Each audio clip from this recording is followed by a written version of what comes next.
Hi everyone, Mr. Armstrong here. I'm going to give a really quick explanation of Roman expansion. I'm going to use a timeline to help guide my thoughts. Please don't get caught up on the dates. We don't necessarily expect you to memorize these. So prior to the start of my timeline, which is before 2000 BCE, which 2000 BCE is 4,000 years ago. So prior to that, we had the myth of Romulus and Remus. We've already talked about this in class. I know for me, at least with my students, I mentioned that Romulus had created the city of Rome. I probably should have been a little more specific and said that he created a city that is later going to be called Rome. It's not called that, at least we're not sure if it was called that at that point in time. So around 2000 BCE, we get a new group of people who arrive on the Italian peninsula, and they're called the Latins. This is where the language Latin gets its name. Around 800 BCE is when we have some sort of record that Rome, the city was actually called and referred to or named Rome at that point. Around 750 BCE, we have a few groups of people who are living on the Italian peninsula and coexisting pretty well at this point. We've got the Etruscans in the green. We've got the Romans and the city of Rome, which is really small. It's just one little city here, the black dot. We have the Latins, which are still here in pink or red, whatever color that is. And then we've got the Greeks that have moved from the mainland of Greece throughout the Mediterranean and landed on the Italian peninsula. At around 650 BCE, the Etruscans overrun and take over control of Rome. So the city still exists, but I'm going to put a little green dot on it now because the Etruscans control it and rule it. Not all bad, though, because at that point, the Etruscans passed some of their achievements on to the Romans. So we've got some of their architecture achievements with the use of the arch, metalworking, use of their caniculus, which is a way to move water from point A to point B. If you're interested in that, look up caniculus or talk with Mr. Armstrong.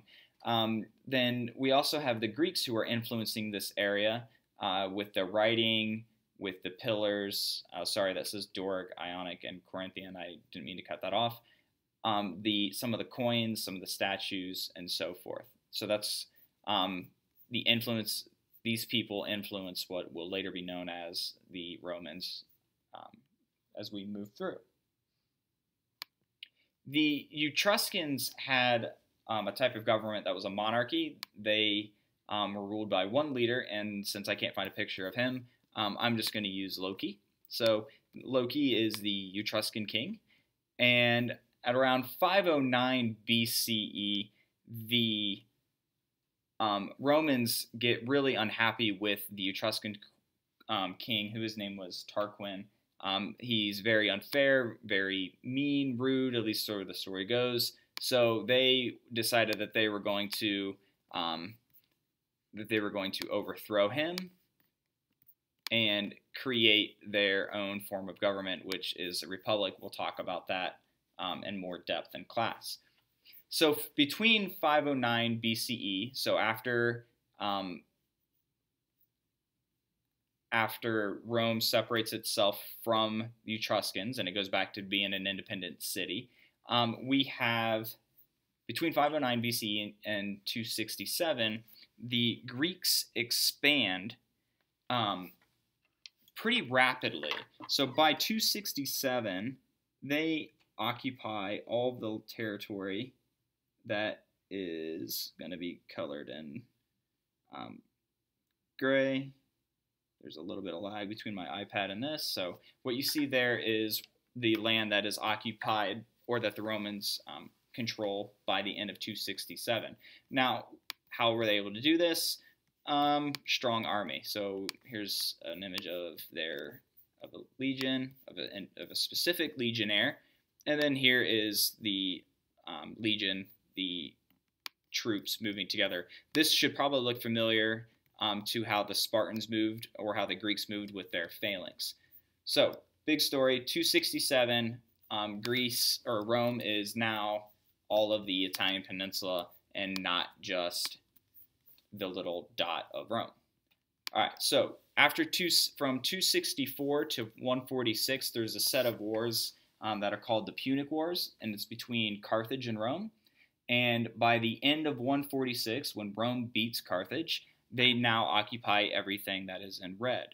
So, at 146, Carthage goes away. Rome now occupies everything in red.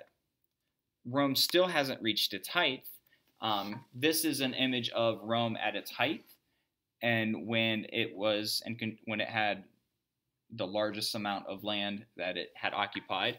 You've got present day Spain, France, Italy, Greece, Egypt, bits of Asia Minor, which is present day Turkey, and then we have England and Britain and so forth up in this area. And notice again, when we refer back to Alexander the Great, the territory that he came from, Macedonia, is now also occupied by the Roman Empire.